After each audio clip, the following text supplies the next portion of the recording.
Hello, and welcome back to the Sinobabble podcast. So, I realised the other day that we are about to move on to the Cultural Revolution, eventually, I promise.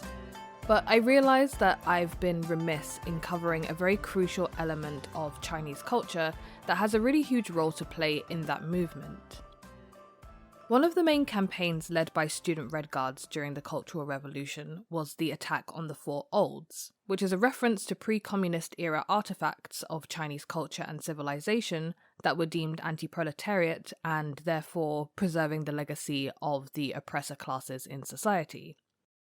The Four Olds were old ideas, old culture, old habits, and old customs, and the campaign gave leeway for the Red Guards to destroy anything that they felt was associated with them, including architecture, art, literature, and sacred and religious monuments. It's estimated that something like 3/4 of China's cultural heritage was destroyed during this period, and many of the items or buildings that were destroyed were directly related to China's religious history, both the largest state religions and local folk religions. But before we actually get on to the Cultural Revolution and start explaining what exactly took place, I feel that we need to understand what it was that the Red Guards were trying to destroy and what exactly they meant when they used phrases such as the Four Olds. To understand why such a movement was able to take place and wreak so much havoc on society, it's important to understand the role of religion in China after 1949 and how the CCP viewed and treated religion and superstition in society.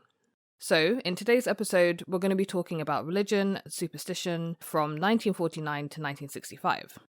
But before we get there, we have to start by defining exactly what we mean by religion and superstition in a Chinese context, and also what the state of religion was in China in the period leading up to 1949. So to clarify, when I talk about religion in China, I'm mainly referring to the three major Chinese religions of Confucianism, Daoism, and Buddhism, as well as local popular religions that sort of combined elements from all of them, which could be considered folk traditions and also mysticism. Other major religions of note are Islam and Christianity, which flourished especially in the Qing dynasty as the borders of the empire had reached their largest extent, making China a certified multi-religious state since about the 17th century. So I'm not going to be going over the religions in any detail, such as how their belief systems work, otherwise we will be here all day. I will probably talk a little bit about how local religions worked as the episode progresses, as and when it's relevant, but I trust that you'll be able to follow what I'm trying to describe without needing a precise outline of every single religion. So something that's important to note right off the bat is that the rejection of religion in China didn't actually begin with the CCP in 1949, but actually with intellectuals of the late Qing and Republican periods. In fact, the first real push against religion and the transformation of China into an anti-superstition, pro-secular society can be seen in the late 19th century. As part of the educational reforms that were introduced towards the end of the Qing dynasty, the Guangxu Emperor issued an edict in 1898 that decreed that all temples of the empire, with the exception of sites for state sacrifices, be taken by local officials and converted into schools and state offices. So we can see that secularization had already sort of become a goal of the very late Qing dynasty, and it was a trend that continued throughout the 20th century as well, all the way up to the founding of the PRC. So this trend really picked up pace in the first few decades of the 20th century after the Xinhai Revolution. Prominent writers, professors, thinkers that took part in the May 4th movement, and whose names we should be at least vaguely familiar with from earlier episodes, all jumped on the bandwagon that popular religion in particular, and Chinese religions in general, were holding China back. You had people like Hu Shi, who came up with the rules for vernacular literature, Tsai Yuan-pei, who was hugely influential in the education sphere, and Chen Duxiu, one of the founders of the Communist Party, all believing and espousing that religion was a hindrance to the progress that they were working so hard to pursue. So it wasn't just a belief based on one's political or ideological affiliation, as neither Tsai nor Hu Shi were Marxists. It was actually their embrace of modern rationality and the superiority of science that led them to reject the spiritual and religious aspects of cultural systems such as Confucianism, and instead try and present Confucianism as something more of a just moral and philosophical system. As they were influenced very heavily by Western thought and embraced the strength of Western culture and Enlightenment values, it was natural that they felt that a secular nationalism that rejected superstition and other backwards cultural elements would be critical to China's attempts to throw off its humiliation and stand alongside other major powers. It should also be noted that there wasn't even really an understanding of religion or superstition per se as independent things until the late 19th and early 20th centuries, when these words were imported from Japan, along with a host of other modern words, including words like peasant. This phase of importing loanwords from Japan that used kanji and therefore could be easily transmitted into Chinese characters was a pivotal period in the modernization of Chinese language, and played a huge role in the sort of awakening of Chinese intellectuals to Western modes of thought as they travelled through Japan. A majority of Western philosophical, scientific, and political texts actually came to China via Japan, which had submitted to Western imperialist influences decades prior. The introduction of these words meant that their meaning was also imported and superimposed onto Chinese society. Suddenly, there was an understanding that there was a difference between secularism and religion in society, as well as a growing concern about how to separate the two. Religion and superstition were also separated into two distinct categories in the early Republican period, with formal, church-like religions such as Christianity, Buddhism, Daoism, and Islam being officially recognized by the state, while other local religious practices such as feng shui, divination, shamanism, local community temples, gods and goddesses and all of those sects were sort of lumped into the category of superstition, as something to be expunged. Interestingly, the word for superstition in Chinese, mixin, literally means lost or misguided belief, which tells you everything that you need to know about how so-called superstitious practices were viewed by those in charge of linguistic changes at the time. The traditional religious culture of the masses was seen as something that was shameful, whereas it seems that formal religions were at least something that could be reformed. Secularization was one of the many important steps to state-building and self-strengthening that Chinese intellectuals were keenly pursuing in the rather chaotic early years of the Republic. They were basically so enthralled with Western ideas of progress, and so overwhelmed by imperialist threats from Japan, Western nations, and Russia, that they felt it was necessary to embrace secularization as a natural step towards building a modern state. In this sense, secularization became a top-down process, engineered by the educated elite and the modern state, and it was part of a nationalist and centralizing process whereby local communities basically had their identity and their autonomy slowly stripped away. There was actually even a mini destruction and conversion campaign carried out by intellectuals and their students during the Republican period in order to modernize the rural population, but it really didn't reach anywhere near the scale of destruction carried out during the Maoist era. However, it is estimated that something like half of all temples had either been destroyed or converted to different uses between 1898 and 1949. The rest would have to wait until the Communist Revolution to meet their own fate.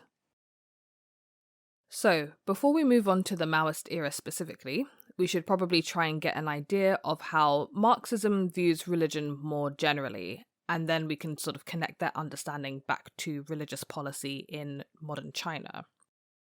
We've all heard that famous phrase, religion is the opium of the people, which was first written by Marx in his 1843 work, A Contribution to the Critique of Hegel's Philosophy of Right, which was actually published after his death. So this famous phrase forms part of Marxist functionalist view of religion in society. He basically saw religion as something false and man-made, operating in society as if it were real, similarly to opium, which could reduce people's suffering but couldn't actually cure what ailed them or provide them with what they really needed. In his view, religion was holding back the revolution and progress as it encouraged the masses to adopt the values and worldview of the elite ruling classes instead of being able to focus on the mechanisms in society that kept them oppressed. If religion were allowed to continue, people would continue to live in a fantasy land where they would happily be oppressed by capitalism. He wrote, quote, "The abolition of religion as the illusory happiness of the people is the demand for their real happiness. To call on them to give up their illusions about their condition is to call on them to give up a condition that requires illusions. The criticism of religion is, therefore, in embryo, the criticism of that veil of tears of which religion is the halo."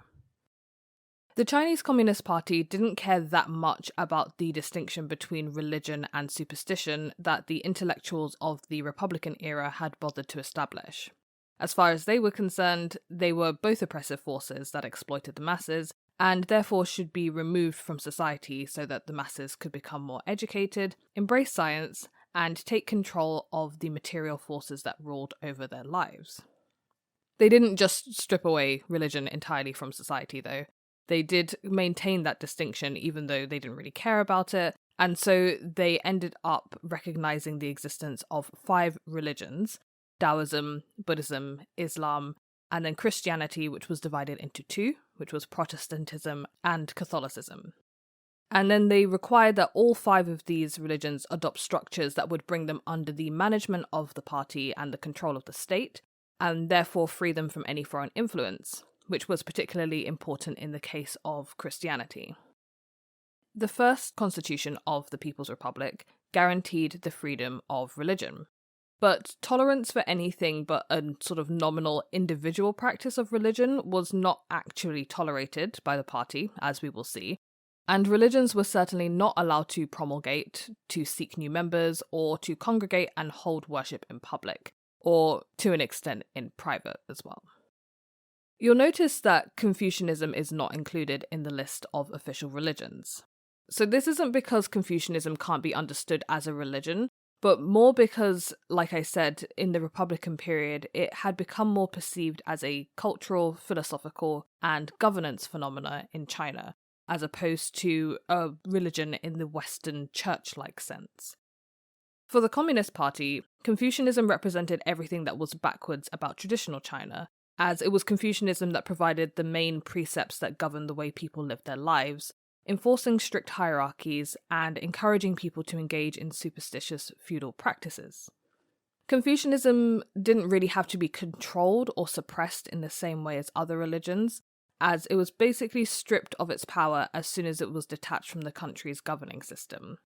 As the party dismantled traditional ways of life, in the countryside in particular, Confucian-related systems, such as clans and kinship groups, were destroyed, along with their temples and shrines, and the local governance systems that perpetuated the leadership of certain local groups who were usually in charge of carrying out the correct ancestral worship rites in accordance with Confucianism were also sort of gotten rid of. So we'll talk a little bit more about local traditional elements of religion and superstitious practices towards the end of this episode, but just know that a lot of them were related with Confucianism. The CCP also tackled the philosophical and intellectual aspects of Confucianism by replacing all theoretical study in China with Marxism right from the beginning of the regime. So we've discussed at length in previous episodes about intellectuals who studied Confucianism or subscribed to traditional Chinese thought, and how they were persecuted and maligned as rightists in various purges and campaigns. In episode 42 on the socialist education movement, we spoke very briefly about how Confucian thought and ideals were getting like a brief resurgence due to their universal application as guiding moral principles in the period after the Great Leap Forward. Urban intellectuals, emboldened by the new reforms and Mao's loss of power following the Great Leap Forward, took the opportunity to promote ideas that they had secretly still been holding onto, but were unable to express in the anti-tradition, anti-religious atmosphere of the PRC. Obviously, the tide would turn on them once again during the Cultural Revolution, especially as urban intellectuals were the main target of the progressives and Red Guards that led the charge against the proponents of the Four Olds throughout the Cultural Revolution. So that's really all there is to say about Confucianism for now. Let's now discuss the 5 other religions and how they fared during the first decade or so of the PRC up until the Cultural Revolution. After Confucianism, Daoism is probably the most Chinese of all of the religions that we're going to talk about. It came up around the same time as Confucianism, becoming established in the 4th century BC as a sort of response to the rigidity and humanistic philosophy of Confucianism. So, while Confucianism managed to assert itself as the state orthodoxy, Daoism went more of the route of Buddhism, adopting certain institutions, such as monasteries with monks and nuns, becoming closely associated with martial arts and certain physical practices, and becoming linked to many local gods and religions due to its relatively free and vague definition that focus more on nature than any strict ideology or hierarchy. Importantly, like Confucianism, Daoism became intrinsically linked with local superstitions that both early 20th century reformers and the CCP actively tried to stamp out. The problem was that most of the practices that Daoists engaged in, such as alchemy, certain martial arts, and the belief in salvationist principles or millenarian ideas, could easily be defined as superstition under the new code defined in the Republican era. While some Daoist sects were able to appear more church-like, because the majority of them were so embedded in the community and their main function was to perform rituals for locals, they couldn't really avoid any of these sorts of labels surrounding superstition. The salvation and redemptive societies of local communities were also way more widespread than official Daoist institutions, which did try to legitimize their practices by forming modern national representative organizations and even trying to reform to concentrate more on spiritual pursuits as opposed to rituals. Redemptive societies were actually banned during the early years of the PRC, and we'll discuss that a little bit later on in the episode. But it's important to know that a lot of the land that was used by temples was confiscated as part of land reform during the first 3 years of the PRC.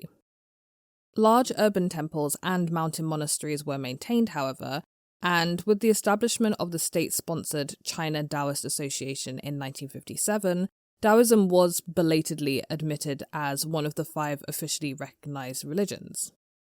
The impact of anti-superstition policies in the early years of the PRC, however, plus the harsh policies of the Cultural Revolution, which saw many famous temples and artifacts destroyed, meant that by 1978, Daoism seemed like it had been all but eradicated.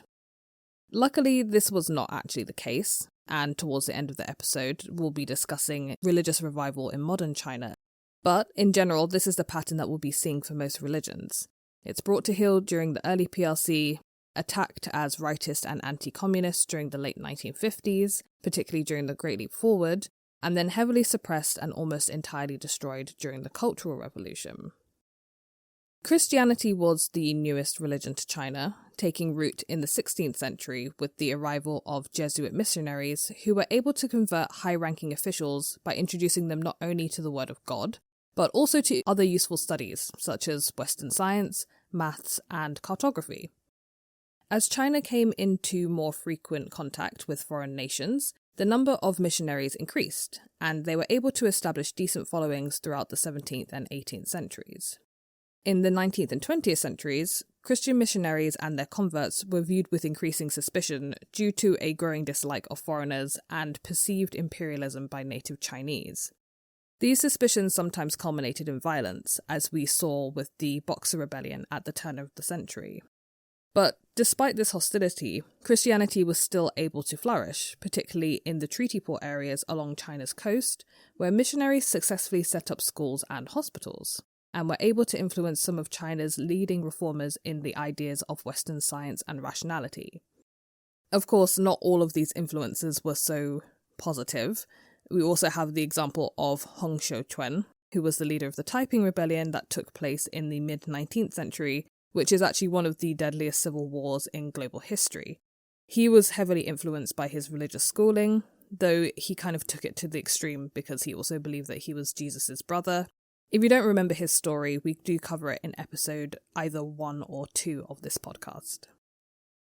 So after the fall of the Qing dynasty, during the Republican and nationalist periods, the Christian community was able to enjoy a relatively free reign, as the central government was actually never strong enough to properly oversee their activities, let alone control them. This changed with the establishment of the PRC. the two main branches of Christianity prevalent in China, Catholicism and Protestantism, were under particular scrutiny due to their ties to foreign imperialist powers. While most Protestant groups were in turn suspicious of communism, some of the urban-based Protestant groups made up of leftist Christian intellectuals had been sympathetic to the CCP's cause since the early 1940s. In 1949, some of them came together to send an open letter to the Western missionaries based in China and abroad titled Message from Chinese Christians to Mission Boards Abroad, in which they said, quote, "We Christians in China feel the urgent necessity of re-examining our work and our relationship with the older churches abroad in light of this historical change. The Christian movement will have its due place in the future of Chinese society and will have a genuine contribution to make. Its future road will not be a bed of roses. The Chinese church will not emerge through this historical change unaffected. It will suffer a purge, and many of the withered branches will be amputated." So this letter basically signalled the end of the missionary era in China and the beginning of the questioning of the connection between Christianity and imperialism. A Christian manifesto was created and circulated throughout 1950 that called on Protestants and their churches to examine their links to imperialism and work actively to eliminate them. Eventually, this document collected the signatures of around 400,000 Christian leaders, no doubt encouraged by the increasingly anti-foreign sentiment stoked up by the outbreak of the Korean War, which also happened to naturally encourage a speedy exodus of Christian missionaries.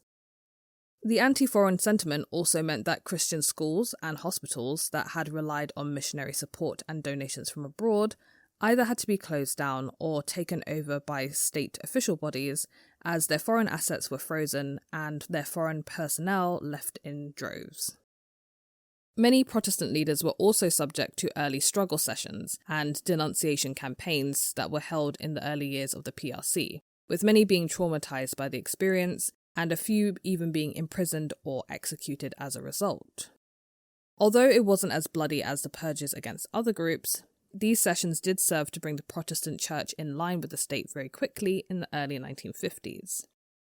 So in 1950, a new organisation called the Three Self-Reform Movement was set up to manage Chinese Protestant affairs, which eventually also served to replace all the other existing Christian organisations. It later became the Three Self-Patriotic Movement, due to the concerns voiced by more conservative Christian leaders that they would be forced to undergo reform. In 1954, the organisation came under the direct control of the state's Religious Affairs Bureau, which was generally responsible for the affairs of all 5 officially recognised religions. So the Three Self-Patriotic Movement was aiming to bring all the Protestants under its own management, and this was helped because a lot of the prominent Christian leaders were involved in the purges during the 3 anti and 5 anti campaigns of the early 1950s. So because these campaigns were more to do with things like business, corruption, and collusion with foreign powers,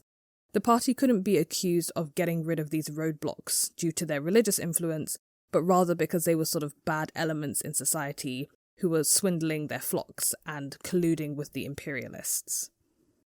Despite the fact that the Protestants were actually quite complicit with the state, all things considered, the general anti-religious sentiment of the regime and of communism in general meant that periods of strong socialist or nationalist fervour naturally meant that the church would come under attack. So this was most evident during the Great Leap Forward, which saw the closing of over 90% of churches which were still open, especially in the countryside. Pastors and priests were sent into the fields to do farm work, and many lay people were harassed and attacked by their fellow countrymen for their beliefs. This wave of closures and attacks led to the development of what is now known as unregistered churches, but was also known as house churches at the time, as worship became more private and clandestine during the course of the 1960s. The number of churches and pastors were diminishing, and it was clear that Christianity was losing its strength as the lack of foreign support became more acute. In general, by 1966, the outlook for Protestantism was poor at best. By 1949, the Catholic Church had around 3 million followers, which was around 3 times that of the Protestant Church, and was mainly based in rural areas, with their largest urban grouping being based in Shanghai and totaling around 110,000 converts, around 1.8% of the city's total population. You could probably say that they had less social impact than the Protestants, having way fewer schools and hospitals, but their base in Shanghai was significant as it held many important religious sites and was a convenient place for them to convene for meetups or political organisation. Many important Catholic families were also based in Shanghai and had lots of social capital as well as actual capital, having been established over many decades and in some cases over many centuries. One prominent Shanghai family that we've discussed in the past, the Song family, were actually the descendants of a famous Ming Dynasty Catholic and mathematician, though the Song sisters and their brother, who all ended up either marrying important people in the nationalist regime or becoming important nationalists themselves, were actually raised Protestant. However, the majority of Catholic leadership in China was still foreign, despite efforts to promote local Chinese to positions such as bishop. This provided the CCP with considerable leverage when it came to the anti-imperialist drive of the early years of the regime. In general, the Catholic Church was very anti-communist, and the Pope's representative in China was directed to resist the influence of the regime over the Church and refuse any cooperation with the new regime under penalty of excommunication. Unsurprisingly, this representative was then thoroughly denounced and expelled from the country in 1951. Much like with the Protestant Church, government pressure ramped up after the outbreak of the Korean War in 1950, with the increase in anti-foreign and anti-imperialist sentiment taking over the country. By early 1951, the CCP had begun to interrogate, detain, and deport foreign Catholic missionaries, again, not for religious reasons, but for possible collusion with foreign powers and the selling of state secrets. The state also attempted to set up a Catholic equivalent of the Three Self movement, like they had for the Protestants, called the Catholic Patriotic Association. But Catholics in general were much more resistant to state imposition. Very few people signed up for the Catholic Patriotic Association, and many even joined alternative Catholic groups, such as the Legion of Mary, which the CCP hated in particular because they felt that that legion was sort of plotting with the nationalists in Taiwan to plan an armed insurrection against the regime. The party continued to push hard against the church throughout the 1950s, arresting around 1,500 Shanghai Catholics over the course of 1955. These arrests eroded the foundation of resistance among Catholics, who were always going to lose the struggle against the CCP, but put up an admirable resistance regardless. It also saw the majority of foreign Catholics finally leave, forcibly or otherwise, after clinging on for so long. In the end, the Catholics suffered basically the same fate as the Protestants during the course of the Great Leap Forward and in the period up to the Cultural Revolution. The Catholics also had set up unregistered churches, though only ordained priests in Catholicism are allowed to perform Mass and other religious ceremonies, so they weren't as effective, I suppose, as the Protestant ones. The Church and the state maintained their standoff until the beginning of the Cultural Revolution, as the CCP ordained new ministers who were not recognised by Rome, while most of the recognised ones were in prison or unable to practice freely. So when it comes to Christianity in the first 15 or 16 years of the PRC, I think it's safe to say that both branches were pretty exhausted by the time 1966 rolled around, and were in no position to put up resistance when the full force of the Cultural Revolution was unleashed upon them. So moving on to the next religion, Buddhism was different from other religions in China in that while it was respected as a sophisticated theological institution, it never had a centralized national structure that brought all of its monasteries or religious personnel under one umbrella. Buddhist monasteries were very individualistic institutions, again often with close links to the local lineage of the clan or kinship network near where they were based, so a little bit similar to Daoism. So often you would see throughout the centuries, for both Daoism and Buddhism, it was the job of the local clan to actually maintain the monastery and rebuild it when it needed repair and send their children off to become monks and nuns.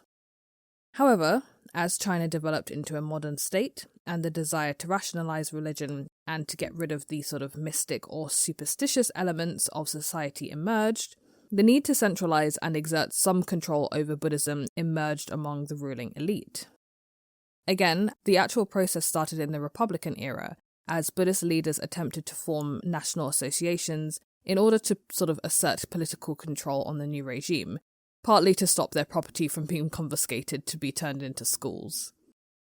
Between 1912 and 1929, at least 18 separate so-called Buddhist associations were formed, the most well-known being the General Association of Chinese Buddhists and the Chinese Buddhist Association, though only the second one was actually formally recognized by the nationalist government and ended up being the most important Buddhist institution in the country until 1949. They were actually fairly successful in preventing their properties from being reclaimed by the state, but of course this was largely undone when the CCP came into power. Land reform in particular meant that Buddhist-owned land was confiscated, and the rents that they had collected from leasing the land, which had been their main source of income for centuries, ran dry. Their loss of livelihood meant that they had no choice but to participate in the new systems of labour and production set up by the state, which naturally meant that they were drawn into the local and national politics of socialist transformation, and in particular, the socialist transformation of the countryside. So early on, the socialization of Buddhism was contained mainly at the local level. The CCP used their usual tactics of mobilization to get Buddhists to actually carry out socialist reforms on their own institution themselves. They set up study groups so that pro-communist Buddhist or official religious affairs supervisors could lead local Buddhist communities in the study of Marxism-Leninism, the works of Chairman Mao, and the reading of party documents and newspaper articles. Everyone in the group was basically forced to declare out loud what their political stance was, something that they probably never had to worry about in the past, but it now divided them into two groups. Progressive elements, who were inevitably given more power, and the backwards elements, who could end up marginalized despite being of a higher rank within the actual Buddhist system, and if they were considered too conservative feudal, actually it led to them being executed. By bringing Buddhism under the state's supervision, the party was then able to utilize the local symbolic authority of Buddhist leaders to their advantage. So, for example, despite the fact that Buddhism is actually a pacifist religion, the party was able to mobilize local Buddhist institutions into making statements and producing documents in support of the Korean War, using local groups to organize anti-American demonstrations and even collect money to buy weapons for Chinese soldiers. In 1953, the party established the official Buddhist Association of China, formalizing Buddhism as a national institution controlled by the party and absorbing all the other smaller institutions into one monolithic state-approved body. So the Buddhist Association was completely subordinated to the state party structure, again coming under the State Religious Affairs Bureau, and many of its leaders were also serving members of either the state or the party. So that means that they either joined in on things like the People's Political Consultative Conference, which was the PRC's prominent political advisory body, or they joined in the National People's Congress, which is China's legislative body. That's the one that you see on the TV that has lots and lots of delegates meeting every few years. Buddhism was kind of unique as it was able to be used by the party as a tool of ethnic and national integration, especially in the regions of Tibet and Inner Mongolia. And Tibetans and Mongolians always sat as chairs or vice chairs of the Buddhist Association. The association was supposed to be this beacon of multiculturalism that the CCP was trying to project, and it also served as a useful propaganda tool both internally and when interacting with international Buddhist delegations, which it actually did quite often, and was therefore able to spread the CCP's message more effectively. Of course, we can't simply talk about Buddhism from the perspective of Greater China and gloss over the issue of Tibetan Buddhism after 1949. We've discussed in a previous episode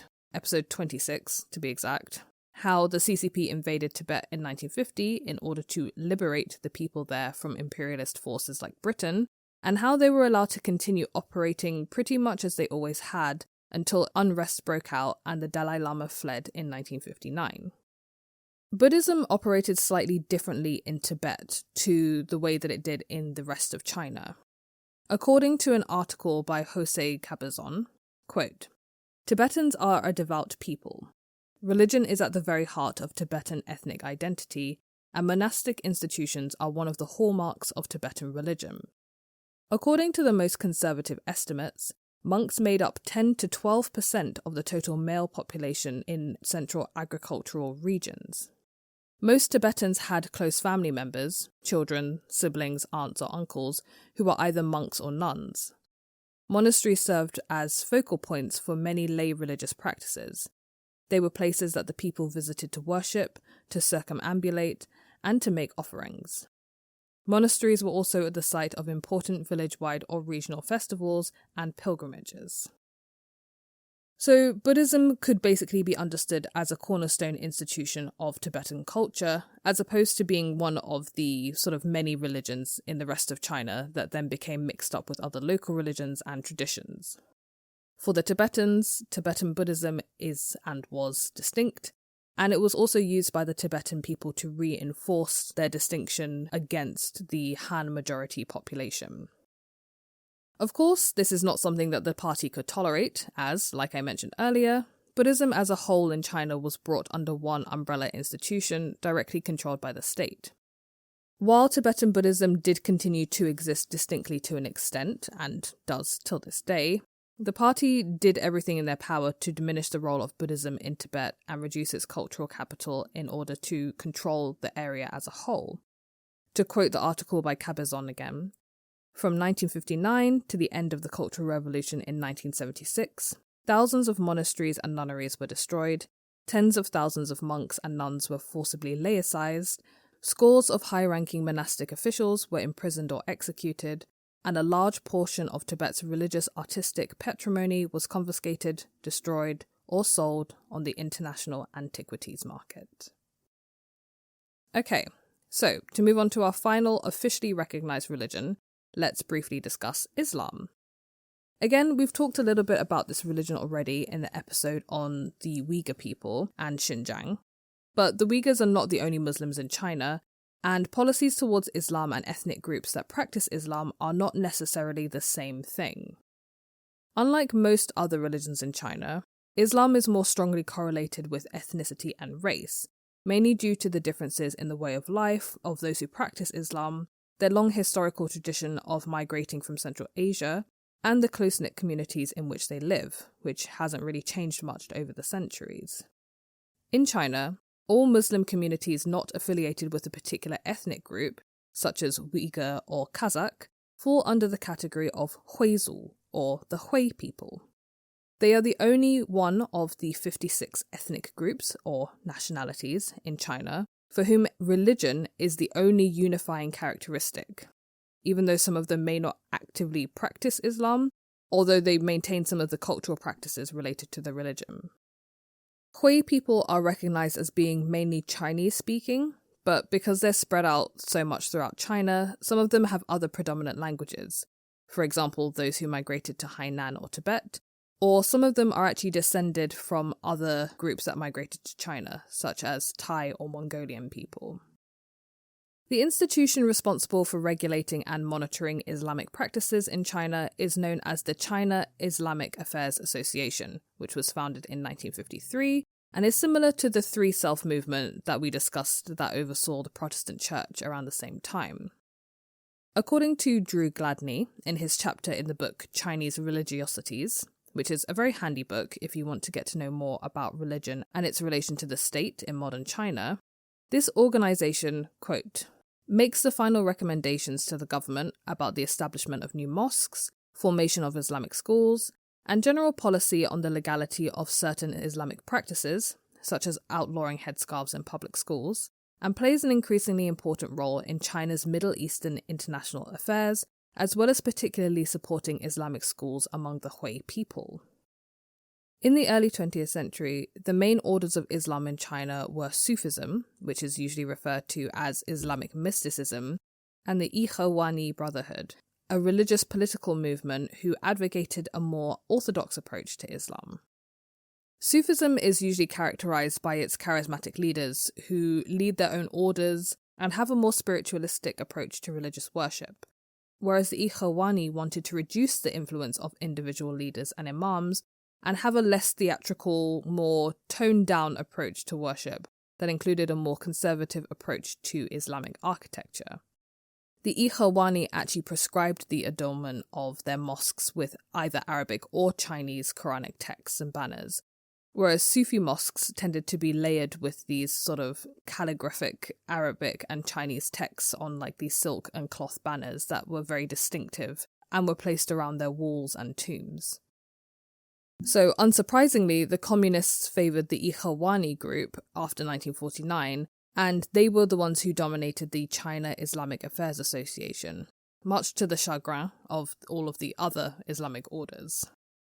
According to Gladney, after the purges of the Cultural Revolution, in which all Islamic orders were eventually affected, the Ikhwani was the first Muslim group to receive renewed state patronage. Most of the large mosques that were rebuilt with state funds throughout China as compensation for damage and destruction caused by the Red Guards during the now repudiated Cultural Revolution happened to be Ikhwani mosques, though all orders were equally criticised during the radical period. Unlike the Catholics, many Muslim groups were actually quite supportive of the communist cause, especially their calls for economic equality, autonomy, freedom of religion, and recognising nationality status for the Hui people. However, support waned throughout the late 1950s. Like other religions, land owned by Islamic orders was subject to confiscation during land reform, and Islamic leaders were just as subject to criticism and attack during the anti-rightist campaign and the Great Leap Forward as leaders from other religious groups. Like I mentioned, these observations mainly relate to Hui Muslims as opposed to all Muslim groups that include the Uyghurs, who had their own struggle going back and forth with the state in Xinjiang, which again we discussed in a previous episode. So finally, let's talk about local folk religion in China. Unlike the more official established religions, religious practices that fell under the umbrella of folk tradition or ritual were almost universally denigrated as superstition by the CCP and were targeted for eradication right from the beginning of the regime. Like I mentioned earlier, a lot of these were associated with Confucian, Daoist, and Buddhist traditions and rituals, and were often led and presided over by Daoist and Buddhist leaders in local communities, or they were upheld by leaders of local lineages or kinship groups whose heads were expected to maintain the sort of Confucian rites and rituals with regards to local gods and ancestors. The CCP was particularly preoccupied with clamping down on folk religious sects, also known as Hui Daomen, in the early years of the PRC. A lot of these sects were local or provincial in nature, were concerned with salvation, and had grown large followings, particularly in the tumultuous years of the 1930s and 1940s. They usually have some sort of universal god that they worship, or a goddess, sometimes known by the name of, like, Eternal Mother, or something like that. And a lot of them prescribed to millenarian beliefs, in other words, promoting the idea that the world would soon end, and that people needed to follow the sect's leader in order to find salvation. They became part of a large umbrella group referred to in official discourse as reactionary secret societies, or feudal secret societies, that were not only feudal and superstitious, but also instruments of the counter-revolutionaries and enemy spies who propagate rumours, agitate popular sentiment, organise armed revolts, and disturb social order. On top of all these crimes, they were also seen as a huge waste of resources, as they ate up donations of money and goods from the peasants that should have been allocated to industrialisation and the development of socialism. The party used activist cadres to form combat superstitious teams that operated mainly in villages in the early 1950s, targeting mainly local religious customs associated with annual festivals and rites of passage. The leaders of these local groups could be sentenced to life imprisonment or even death for engaging in counter-revolutionary activities. All the way back in episode 22, we looked at the example of the anti-unity sect campaign, and how the party was able to use mass mobilization and propaganda techniques to effectively suppress the unity sect. Just like in that example, many other sects were effectively eradicated in the early 1950s using these same tactics, another prominent example being the Yiguandao, or Persistent Way sect, which was one of the largest sects in China with millions of followers across the country by the 1940s. In total, the anti-sect campaign of the early PRC reached its climax in 1953 and 1954, during which, according to police reports, 820,000 leaders and organisers and 13 million followers had been implicated. The active purging and attacks on superstitious elements obviously became more intense during the Cultural Revolution, but these earlier campaigns give us a good indication of where religious sentiments stood in the Maoist years and how far the party was willing to tolerate the official and unofficial cultural practices that had governed China for centuries, if not millennia. It's interesting to note then that the generally more relaxed atmosphere of the post-Mao era and the party's actual welcoming of more traditional cultural elements in the Deng era led to a resurgence of both religious and so-called superstitious activities basically immediately. It's a common argument among China scholars today that, despite their best efforts, the Chinese Communist Party was never really able to eradicate religious sentiment or traditional beliefs fully. Since the 1980s, ethnographies of cities and villages, of old and young, demonstrate that a resurgence of traditional religions, rituals, and celebrations that predate the party by hundreds, if not thousands of years, were able to remain intact despite several rounds of struggles, purges, active destruction, and even executions. As one article in the New York Times puts it, quote, "In cities, yuppies are returning to Christianity. Buddhism attracts the middle class, while Taoism has rebounded in small towns and the countryside. Islam is also on the rise, not only in troubled minority areas, but also among tens of millions elsewhere in China." In rural society in particular, the continued importance of the family lineage, the local cadre system, which ended up acting like a local patronage system, and the fact that most villages were left to fend for themselves a lot of the time without the direct support of the state, means that this resurgence has been even more pronounced in villages than it has in urban areas. This is not to say that the party had no lasting effect on these people or their traditions. As some studies point out, though young people have pursued religious traditions with particular fervour in recent years, they often cannot tell one local deity from another, and while some public celebrations are now allowed, such as weddings and funerals done in the traditional way, others, such as celebrating the feast days of particular local gods, are still subject to arbitrary suppression by the state. As one anthropologist, Helen Seo, puts it, quote, "One wonders whether popular rituals today are revivals or new interpretation of a tradition under the powerful influence of the Marxist state. I would argue the latter. I see the elaborate presence of the party state making itself felt in social life through individuals who have internalized what state power means and what one needs to do to cope with it. The way popular rituals are revived today reminds one not so much of what has been retained, but of how much rural society has been transformed after the revolution." China's religious traditions certainly have not had a perfect recovery in the post-Mao era, and they are still subject to extreme oversight by the state. In some cases, one could argue that religion is actively and systematically persecuted by the state in a more efficient manner than it ever has been before, as we can see in cases of Buddhism in Tibet, Islam in Xinjiang, and Christianity in general.